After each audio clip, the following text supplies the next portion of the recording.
আমাদের এই জায়গায় আজকে 10 বছর, বিগত 10 বছর ধরে কোনো ডাক্তার নাই। মানে আমাদের এই জায়গায় পার্মানেন্টলি একটা ভালো একটা এমবিবিএস ডাক্তার আমরা চাই, যেহেতু আমাদের এখানে অনেক রোগী আসে, অনেক ডাক্তাররা আসে ভিজিট টিজিট করে, যেন আমরা একটা ডাক্তার স্থায়ীভাবে যেন আমাদের একটা ডাক্তার থাকে। আর যারা আইয়ে তারা তো মনে করেন অনেক কিছু আইয়ে কিছু যায়, ওইভাবে না, আমাদের একটা স্থায়ীভাবে যেন আমাদের একটা ডাক্তার আইয়ে আমরা ওইটাই চাই। এই সময় এখানে আসি, এসে দেখি যে এখানে ডাক্তার নাই, এখানে ডাক্তার নাকি নিয়োগ দেওয়া হয় নাই।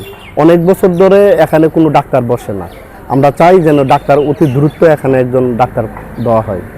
আসছিলাম এই টিকার ব্যাপারে কথা বলার জন্য। আইসা দেখলাম যে ইয়ামারা লক মারা, মেইন গেট লক মারা, পরে গেট দিয়ে ভিতরে তাকালাম, দেখলাম হসপিটালের মেইন দরজাটা তালা দেওয়া।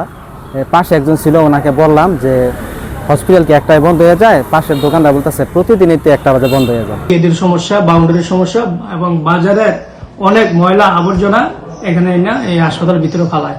সব দোকানদাররা ফালায়, বাজারের আবর্জনা ফালায়। এগুলা চেয়ারম্যানকে জানানো হয়েছিল, মেম্বারকে জানানো হয়েছিল, তারা পদক্ষেপ নিবে কিছু আমাকে বলে নাই। আমি প্রায় এখানে 6 মাস হয়েছে জয়েন করেছে। এখানে আসার পর আসলে আমি দেখলাম যে এখানে মোটামুটি অনেক রোগী আছে এখানে। তো রোগী থাকলে কি হবে, এখানে আমাদের পরিবেশটা একটু খারাপ।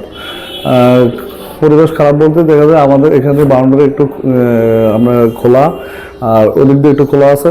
প্রায় বাজারের মানুষগুলো আমাদের এখানে ঠিক অফিসের সামনে প্রস্তাব করে আমরা গাঁজা সেবন করে, মানে এখানে মাদক একটা হয়ে থাকে।